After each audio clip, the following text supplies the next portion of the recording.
안녕하세요. 여수름 팟캐스트 조원상 목사입니다. 반갑습니다, 여러분. 오랜만에 찾아뵙는 것 같네요. 오늘은 여러분과 에베소서 4장 1절에서 16절까지 1절에서 16절까지 함께 보도록 하겠습니다. 에베소서 4장 1절에서 16절까지 여러분 한번 잠시 이거 스탑해 놓고 한번 읽어보시죠. 얼마 안 걸립니다. 아주 중요한 장이기 때문에, 내용이기 때문에 한번 이렇게 읽어보시죠. 예, 에베소서 3장까지는 그리스도를 통한 위대한 구속의 경륜에 대해서 설명하고 있죠. 우리가 어떻게 택정함을 입어서 하나님의 자녀가 되었는지, 그 놀랍고 위대한 구속의 경륜에 대해서 잘 설명하고, 이제는 우리가 영광스러운 교회 공동체로 있게 되었다라는 설명을 다 마치고 나서 4장부터는 이제 실천적인 권면을 하고 있습니다. 그러니까 그러므로라고 시작하고 있죠. 이것은 창조 전부터 시작된 하나님의 위대한 구속의 경륜 속에 너희는 영광스러운 자녀가 되었으니 그러므로 이렇게 살아야 한다는 뜻이죠. 네, 이렇게 살아야 한다. 그런데 이런 건 아닙니다. 한 가지 신앙의 위대한 교리를 깨달음으로 이제 자연스럽게 파생되는 결과로서 이렇게 살아야 된다는 것이지, 억지로 이렇게 해야만 한다라고 어떤 율법주의적인 명령은 아니에요. 그러니까 너희의 존재에서, 너희의 그 위대한, 그 놀라운, 그 신비스러운 구속의 경륜 속에 하나님의 자녀됨에서 나오는 영광스러운 삶이 어떤 것인가에 대해서 설명하는 본문이 오늘 이제 4장부터 이어지죠. 우리를 부르신 영광스러운 삶은 무엇일까? 여러분 궁금하죠? 오늘 내용을 한번 보면요, 이렇게 되어 있습니다. 총 세 부분으로 나눌 수 있는데 1절부터 6절까지는 그리스도 안에서 성도들의 하나됨, 외적인 하나됨이 아니에요. 내적인 하나됨에 대해서 기록하고 있고, 두 번째 7절부터 10절까지는 각자에게 다른 은사를 주셨다는 것에 대해서 기록하고 있습니다. 그리고 세 번째 11절에서 16절까지는 은사의 다양성과 성도의 성장에 대해서 다루고 있어요.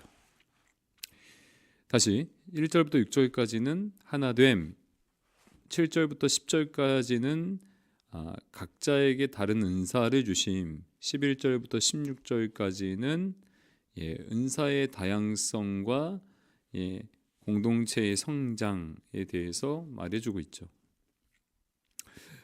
1절부터 한번 여러분 3절까지를 읽어보면 이렇게 되어 있습니다. 그러므로 주 안에서 갇힌 내가 너희를 권하노니 너희가 부르심을 받은 일에 합당하게 행하여 모든 겸손과 온유로 하고 오래 참음으로 사랑 가운데서 서로 용납하고 평안에 매는 줄로 성령이 하나 되게 하신 것을 힘써 지키라. 몸이 하나요 성령도 한 분이시니 이와 같이 너희가 부르심의 한 소망 안에서 부르심을 받았느니라. 주도 한 분이시요 믿음도 하나요 세례도 하나요 하나님도 한 분이시니 곧 만유의 아버지시라. 만유 위에 계시고 만유를 통일하고 하시고 만유 가운데 계시도다라고 말하고 있습니다. 부르심을 받은 일에 합당하게 행하는 것은, 부르심을 받은 일에 합당하게 행하는 것은 간단하게 성령이 하나 되게 하신 것을 힘써 지키는 것이다 라는 것이죠. 다시 부르심을 받은 일에 합당하게 행하는 것은 바로 뭐냐? 3절에 성령이 하나 되게 하신 것을 힘써 지키는 것이다. 여러분, 성령이 하나 되게 하신 것은 뭘까요? 성령이 하나 되게 하신 것, 다른 것이 아니라 교회입니다. 교회. 성령의 거듭나게 하심으로 우리 모두는 어떻게 됐습니까? 하나님의 자녀가 되었죠. 하나님의 자녀가 된 우리는 이제 어떻게 부르죠? 예, 그리스도의 몸이라고 부릅니다. 그리스도를 머리로 둔 몸으로서의 부르심이 예수 믿는 우리 모두에게 있다는 뜻이죠. 그런데 성경은 분명히 말하죠. 몸이 하나다라고 말해요. 성도들의 모임은, 또 성도들은 여러 개의 몸으로 되어 있는 것이 아니라 한 몸이라는 것을 사도는 강조하는 것입니다. 즉 예수 믿는 우리는 말 그대로 계층이 다르고 인종이 다르고 관심사가 다르고 모든 것이 달라도 서로 한 몸이라는 것이, 한 몸. 성령이 주 안에서 우리를 한 몸이 되게 하셨고, 이를 우리는 지켜야 하는 부르심이 있다는 것이죠. 그 부르심, 이 하나 되게 하신 것을 힘써 지키는 그 부르심을 잘 감당하기 위해 겸손과 온유와 인내와 용서가 필요하다고 오늘 성경이 말하고 있습니다. 즉 교회 공동체가 하나가 되는데 필요한 그리스도인의 덕목이죠. 여기 이렇게 되어 있죠. 모든 겸손과 온유로 하고 오래 참음으로 사랑 가운데서 서로 용납하고. 겸손과 온유, 인내와 용서. 지금 인내와 용서는 조금 이제 이렇게 같이 연결되어 있는데요. 여러분들 한번 오늘 이렇게 사랑 모임 주일날 나누면서 한번 생각해 보면 좋을 것 같아요. 겸손이 무엇인지, 온유가 무엇인지, 인내가 무엇인지, 또 용서가 무엇인지, 그리고 이것을 어떻게 공동체 안에서 적용할 수 있는지. 겸손은 내가 낮아지고 부족한 척 하는 것이 아니죠. 내가 낮아지고 부족한 척 하는 것이 아니에요. 내가 그래 내가 너보다 더 이렇게 좀 낮은 척하고 그래 너를 좀 높여주고 이런 게 아니라 나는 본래 낮은 자이고 부족한 자임을 아는 것이 겸손이죠. 다시 말해 하나님 앞에서 내가 죄인인 것을 알고, 그리고 내가 얼마나 큰 호의를 받은 자인지 아는 것이 겸손이다. 그러니까 얼마나 내가 부족한 자인지 아니까 당연히 상대방을 존귀히 여기겠죠. 더 낮게 여기겠죠. 왜요? 내가 얼마나 부족한 자인지 아니까. 내가 얼마나 형편없는 자인지 아니까요. 만약에 내가 그렇지 않다면, 내가 어느 정도 그래도 내가 좀 할 수 있다, 내가 어느 정도 된다, 어느 정도 내가 수준 이상이다라고 생각한다면 다른 사람을 대할 때 어떻겠습니까? 하대하겠죠. 그렇게 되면은 하나 될 수 없는 것이에요. 우리가 하나 되기 위해서는 분명히 필요한 것이 겸손이다. 겸손은 다른 것이 아니라 바로 하나님 앞에서 나를 아는 것이다. 겸손해야 나 아닌 다른 이를 받아들일 수 있다는 것을 여러분 기억하시길 바랍니다. 온유는요, 온유는 부드럽고 온화한 성품이라기보다 이제 우리는 그렇게 생각하죠. 온유하면은 참 온유해, 참 부드럽고요, 이렇게 막 성질 안 내실 것 같고, 막 이렇게 온순하시고, 그런데 이제 그런 아예 그런 뜻이 없다는 것은 아닌데, 이제 성경에서 제대로 그 의미를 찾아보면 원어로 보면은 길들여지다라는 의미가 있어요. 길들여지다. 그러니까 이 온유는 내가 이제 태생적으로 갖고 이제 태어나는 그런 성품이 아니라 다른 것도 마찬가지겠지만 바로 하나님의 손에 길들여져서 자신의 뜻과 의지대로 살지 아니하고 하나님의 뜻에 굴복할 수 있는 성품을 뜻한 것입니다. 그러니까 이런 건 아니에요. 우유부단하게 이거 합시다 그러면 네 알겠어요, 네 이렇게 해야죠, 이런 것이 아니라 하나님의 뜻이면 어떤 상황에서도 다른 것에 굴복하지 않고 하나님께 굴복하고 순종할 수 있는, 아니면 하나님의 뜻이 아니면 단호하게 또 거절할 수 있는 그러한 강직함이 곧 온유이다라는 것을 여러분 기억하시고, 이 온유, 내가 하나님의 뜻에 철저하게 순종하고 또 하나님 뜻이 아니면 단호하게 거절할 수 있는 이 성품이 사실은 서로 우리 교회 공동체가 하나 되게 하는 아주 좋은 것이란 얘기예요. 그러니까 공동체는 사람의 뜻이나 또 사람의 어떤 스킬, 잘 대해주고 사주고 이렇게 돼서 하나 되는 것이 아니라, 교회 공동체는 한 사람 한 사람이 하나님께 길들여지고 하나님의 뜻에 굴복할 때 바로 그 공동체가 하나 될 수 있다는 얘기죠. 예. 그리고 인내함으로써의 용서, 참고 인내해야 하죠. 우리가 서로를 향해서 참고 인내해야 합니다. 물론 쉬운 일이 아닙니다. 억울한 일을 당했거나 또 정말 오해가 생기면 말하고 싶어요. 인간적인 방법으로 풀고 싶어요. 기다리는 거 어렵습니다. 바로 그것이 우리의 마음이죠. 그러나 참고 인내할 때 사람의 길이 아닌, 사람의 방법이 아닌 하나님의 방법이 보입니다. 참고 인내할 때요.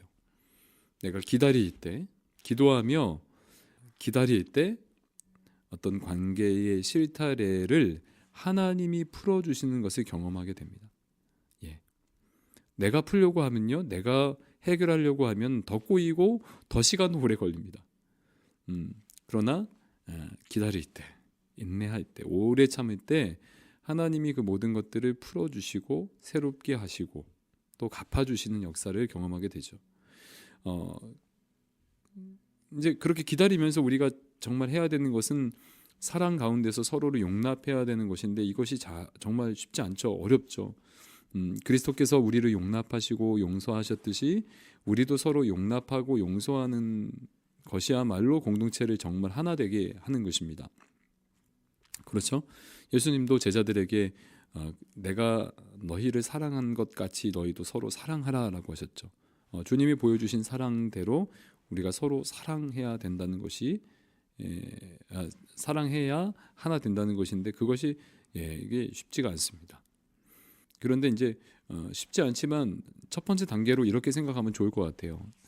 저 형제, 내가 정말 이렇게 마음에 들지 않는 형제라도 저 형제가 하나님 앞에 용납된 존재구나라는 것을 그 진리를 받아들일 때 하나님이 용서하신 자구나라는 것을 우리가 마음으로 받아들일 때 성령이 우리에게 용서할 수 있는 마음과 능력을 주실 거예요.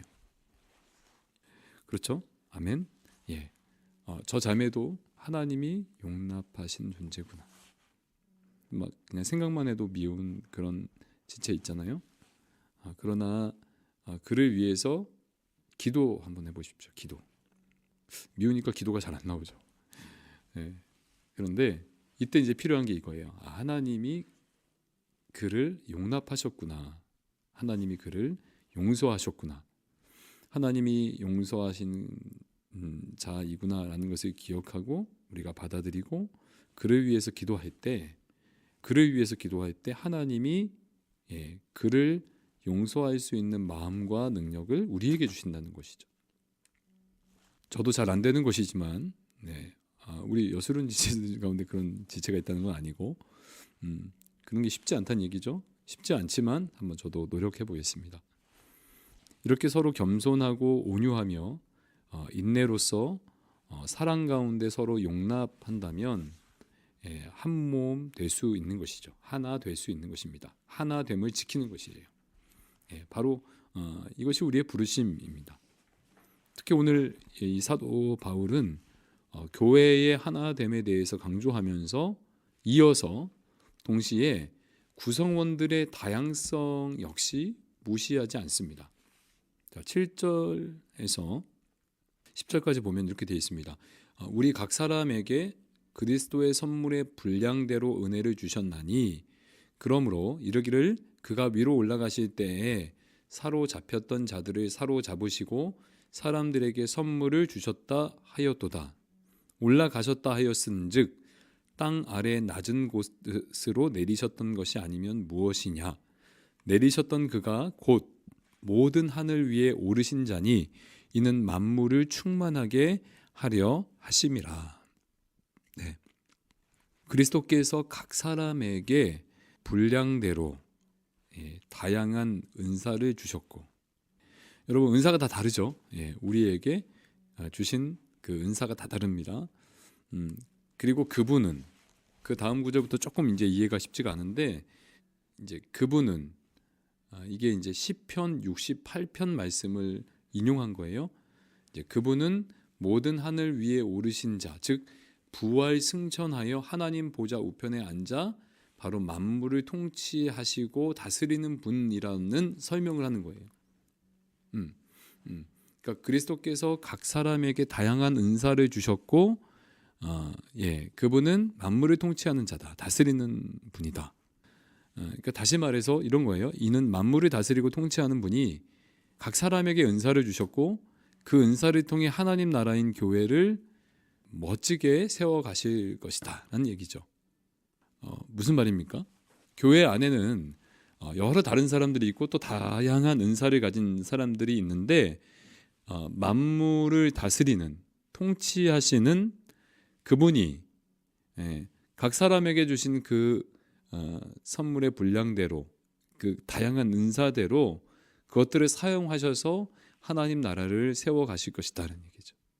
그래서 어떤 사람은 사도로, 어떤 사람은 선지자로, 이제 그 다음 절에 나오죠. 어떤 사람은 복음 전하는 자로, 어떤 사람은 목사와 교사로 삼으셨다라고 말하는 거예요. 오늘로 치면 어떤 사람은 설교자로, 어떤 사람은 찬양 인도자로, 어떤 사람은 미디어 팀으로, 또 어떤 사람은 목자와 리더로, 어떤 사람은 또 이제 여러 다양한 이제 하나님 나라 공동체, 이 교회 공동체를 섬기는 다양한 그런 직분과 직임으로 허락하셨다라는 얘기죠. 이렇게 다양한 은사를 주신 목적이 뭐냐면 바로 그리스도의 몸을 세우기 위해서이다라는 얘기예요. 그래서 12절에 이는 성도를 온전하게 하여 봉사의 일을 하게 하여 그리스도의 몸을 세우려 하심이라라고 돼 있죠. 그러니까 이제 쭉 이제 이 7절부터 읽어보시면 알겠죠. 우리 각 사람에게 그리스도의 선물의 분량대로 은혜를 주셨나니 그러므로 이르기를 그가 위로 올라가실 때에 사로잡혔던 자들을 사로잡으시고 사람들에게 선물을 주셨다 하였도다. 올라가셨다 하였은즉 땅 아래 낮은 곳으로 내리셨던 것이 아니면 무엇이냐. 내리셨던 그가 곧 모든 하늘 위에 오르신 자니 이는 만물을 충만하게 하려 하심이라. 그가 만물을 충만하게 하시는 모든 하늘 위에 오르신 그가 어떤 사람은 사도로, 어떤 사람은 선지자로, 어떤 사람은 복음 전한 자로, 어떤 사람은 목사와 교사로 삼으셨으니 다양한 은사대로 다양하게 섬기는 그런 직분을 주셨으니 이는 성도를 온전하게 하여 봉사의 일을 하게 하며 그리스도의 몸, 교회를 세우려 하신다는 얘기죠. 네, 맞습니다.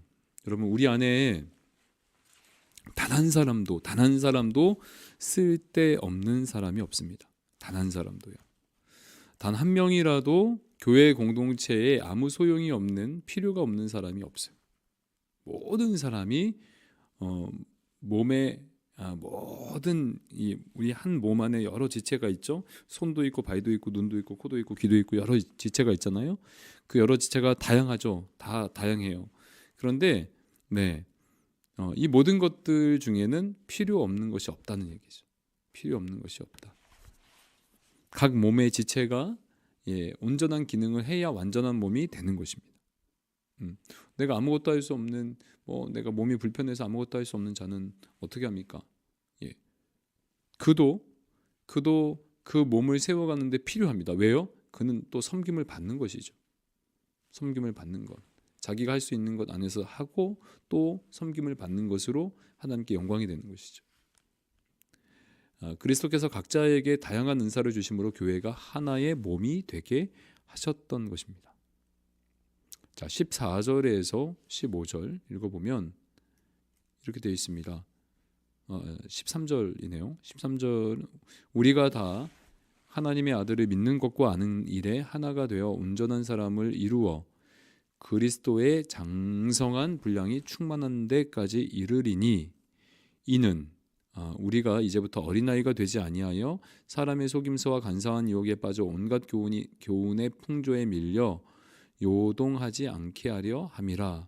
오직 사랑 안에서 참된 것을 하여 범사에 그에게까지 자랄지라. 그는 머리니 곧 그리스도라. 아멘. 우리 모두가 다 하나님을 믿는 것과 아는 일에 하나가 되어야 된다고 사도가 말하고 있습니다. 그러니까 지금 부르심의 목적을 언급하면서 우리 부르심의 목적은 하나됨을 힘써 지키는 것이다라고 사도가 이전에 계속 강조하고 있는데 이제는 이제는 지금 이 사도가 예, 하나님을 아는 일과 또 믿는 일의 하나가 되어 이제는 우리가 어떻게 해야 되냐면 자라야 된다라고 말하고 있는 거예요. 자라야 된다. 하나됨을 강조하면서 이제 성도는 사랑 안에서 참된 것을 행하여 자라야 된다라고 지금 말하고 있는 것이죠. 그러니까 지금 이 4장을 살펴보면 성령이 하나 되게 하신 것이라는 주제로 교회의 본질에 대해서 말하면서 교회는 하나이고 또 교회는 다양한 지체들이 있고 또 다양한 은사들이 이 교회를 세워가고 이 교회의 본질에 대해서 말하면서 중요한 핵심을 14절부터 말하는데 그게 뭐냐면 잘한다라는 얘기. 잘한다. 성령이 하나 되게 하신 것, 교회의 공동체. 이 공동체는 잘한다. 아멘. 교회는 신자들이 그리스도의 장성한 분량에 이르게 하는 기관이란 얘기죠. 여러분, 이 교회 공동체가 우리가 우리의 구원은 일단은 단회적인 하나님의 은혜로 우리가 칭의 받음으로 구원 얻었죠. 우리는 구원 얻은 존재입니다.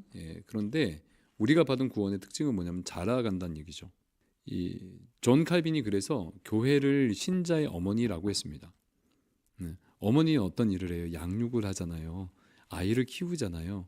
그러니까 교회 공동체 안에서 성도들이 자라간다는 얘기예요. 서로 유기적인 연합과 관계를 통해 또 은사의 다양성을 통해 또 섬김을 통해 자라가고 성장해야 된다는 얘기죠. 물론 자라갈 때 우리가 여러분 아이가 뭐 먹고 자라겠습니까? 양식을 먹고 자라겠죠. 좋은 거 먹어야죠. 사탕 먹고 콜라 먹고 이러면 얼굴만 까매지고 안 자라겠죠. 그러니까 자라려면 좋은 거 먹어야 됩니다. 순전하고 신령한 젖인 하나님의 말씀을 먹어야 됩니다. 그를 아는 복된 지식이 하나님을 아는 그 복된 지식이 키를 자라게 하고 살을 찌우게 하는 것이죠. 단순히 말씀을 읽는 정도가 아니라 그 수준이 아니라 하나님의 말씀을 삶으로 맛보고 또 살아내는 것. 그래야 우리가 성장을 하죠. 그리스도인들에게 성장은 옵션이 아니라 필수라는 것입니다. 꼭 자라야 한다는 것이죠. 그러나 자라지 않는다면 문제가 있다고 볼 수 있어요. 특히 우리가 지금 읽은 구절에서 신자가 되면 자라가야 한다는 것과 함께 두 가지를 확인할 수 있는데 그것은 뭐냐면 우리의 성장이 지속적이어야 된다는 것과 또 두 번째 방향이 분명해야 된다는 것을 오늘 성경을 통해 볼 수 있습니다. 자, 보세요 여러분. 그에게까지 자라야 한다는 것은 두 가지의 의미를 부여하죠. 그러니까 시간적인 의미, 그에게까지 자라야 한다는 것은 시간적인 의미와 방향성에 대한 것이에요. 방향성. 두 가지. 그러니까 성장을 우리가 해야 되는데 어느 수준까지 자라야 한다는 것입니까? 그에게까지. 야, 이만하면 됐어. 이 정도까지만 하면은 그래 어느 정도 나름 괜찮은 거야. 이것이 아니라 주님 보실 때는 언제까지 성장해야 되냐면 그에게까지. 평생을 우리가 힘껏 훈련하여도 어려운 일이죠. 절대 못 미치겠죠. 그런데 평생을 힘껏 훈련해서 계속적으로 지속적으로 우리가 자라가야 된다는 얘기입니다. 어느 정도 멈추는 게 아니고요, 계속이요. 성장은 멈추면 안 됩니다. 잠시 이렇게 더딜 수는 있겠죠. 더딜 수는 있는데 계속적으로 우리는 자라가야 된다는 거예요. 자, 그리고 두 번째 우리의 이 성장이 성장의 특징, 성장은 방향이 분명해야 된다는 것입니다. 저와 여러분들의 삶의 목표는 누구입니까? 그리스도이죠. 그에게까지 자란다는 것은 그를 향해 자라간다는 것입니다. 그가 우리의 머리가 되시죠. 그가 우리의 목표가 되십니다. 성장은요, 다른 말로 그리스도의 모든 것을 닮아가는 것입니다. 그리스도의 성품을 닮고요, 그리스도의 사역을 닮아야 하고 그리스도의 마음을 닮아야 하는 것이죠. 예. 훈련 받을 때 끊임없이 우리가 점검해야 되는 것입니다. 그죠? 신앙할 때요. 우리가 신앙생활을 할 때 끊임없이 점검을 해야 돼요. 내가 지금 바른 방향으로 자라고 있는가? 내가 진짜 그리스도의 성품을 닮아가고 있는가? 그리스도의 마음을 닮아가고 있는가? 주님은 우리를 아들의 형상을 본받게 하기 위해 부르셨다고 했습니다. 이런 방향이 잘못되면 성장하는 것 같아도 자라지 않는 경우가 있죠. 멈춰 있고 자라는 것 같아도 잘못된 방향으로 엉뚱하게 자라면 이거 골치 아픕니다. 아니 위험하죠. 위험해. 방향성이 중요합니다. 마가복음 4장 31절에서 32절을 읽어보면 이렇게 되어 있습니다. 나중에 우리 설교할 때도 한번 나눌 텐데요.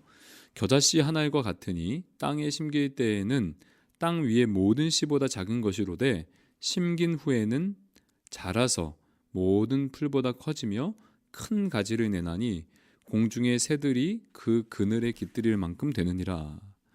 주님이 복음서에서 천국에 대한 비유를 하셨습니다. 하나님 나라를 겨자씨 한 알과 같다고 하셨어요. 아무것도 아닌 그 정말 진짜 먼지 같은 그 겨자씨 하나가 심긴 후에는 자란다. 자라는데 모든 풀보다 커지며 큰 가지를 내는데 공중의 새들이 깃들일 만큼 된다라고 하셨어요.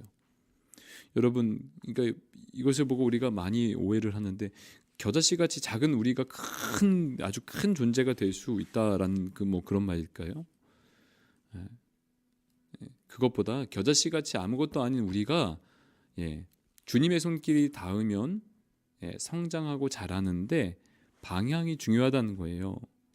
하나님 나라의 성장은 자신을 위한 것이 아니라는 것을 말하고 있는 것이죠. 세상은 자기의 이름을 내고 자기 지경을 넓히는데 성장의 목적이 있지만 우리의 성장은 새들이 와서 깃들일 만한 그런 자리를 제공해 주는 사람이 되는 것이 목적이라는 것이죠. 바로 예수님 같은 사람이요. 다른 사람에게 참된 쉼을 주고 생명을 주는 데에 성장의 목적이 있다는 것입니다. 그에게까지 자랄지라. 우리 신앙생활을 할 때 우리에게 영적인 성장은 옵션이 아니라 필수라는 것을 여러분 꼭 기억해야 됩니다. 어린아이 같은 신앙을 버리고 이젠 자라야 합니다. 자라야 돼요. 교회 공동체는 자라게 하는 기관이죠. 그런데 자라는데 두 가지, 지속적으로 자라야 되고요.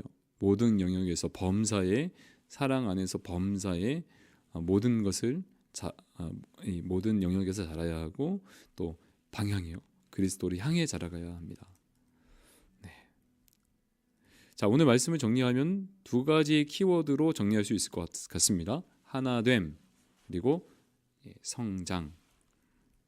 그리스도 안에 우리는 하나임을 이미 하나임을 기억하고 겸손과 온유와 인내와 용서로 하나됨을 힘써야 하죠. 이렇게 힘쓰면 여러 지체들의 다양한 은사를 통해 몸이 세워져 갑니다. 자란다는 얘기죠. 그에게까지 자라야 합니다. 그에게까지 지속적으로 자라야 하고 방향성이 분명해야 됩니다. 실제하시는 영원한 하나님 나라를 바라보면서 하나됨과 성장을 이루어가는 우리 여수는 공동체가 되었으면 좋겠습니다. 여러분 한번 이번 주 한번 같이 말씀을 나누면서 한번 풍성하게 한번 서로 좀 마음을 이렇게 오픈해서 좀 나눠 보시고, 지금 사도가 이제 실천적인 측면에서 권면을 하고 있는 것이죠. 이 4장이요. 힘써 지켜야 한다. 하나됨을 힘써 지켜야 한다. 이렇게 말하고 있고, 또 우리는 교회 공동체 안에서 자라야 한다라고 말하고 있는 것이죠. 한번 교회의 하나됨을 위해 필요한 덕목이 여기 나와 있는데 한번 생각해 보시고, 그리고 이제 어떤 게 내 안에 좀 부족한지 또 어떤 것이 필요한지 한번 나눠보시고 또 만물을 통치하고 다스리는 주님이 이제 우리를 이제 다 이렇게 섭리하셔서 다양한 은사를 주시고 그것을 이제 사용하시는데 과연 나에게 주신 은사가 뭘까? 예, 꼭뭐 두드러지는 앞에 나서야 되는 그런 은사가 아니고 다양하죠, 여러분. 나는 뭐 말씀을 이렇게 다른 사람 이야기를 들어주는 것을 잘한다. 뭐 이것도 은사가 될 수 있고, 네, 나는 뭐 말을 나는 재밌게 한다. 예, 누구처럼 뭐 그것도 은사가 될 수 있고요. 그래서 한번 내게 주신 은사가 뭘까? 내가 발견하지 못한 은사가 뭘까? 한번 이렇게 생각해 보시는 것도 좋을 것 같고요. 사랑하는 우리 여수는 공동체 여러분, 이제 연말이 가까웠는데 여러분 지금 참 우리가 기도해야 될 때입니다.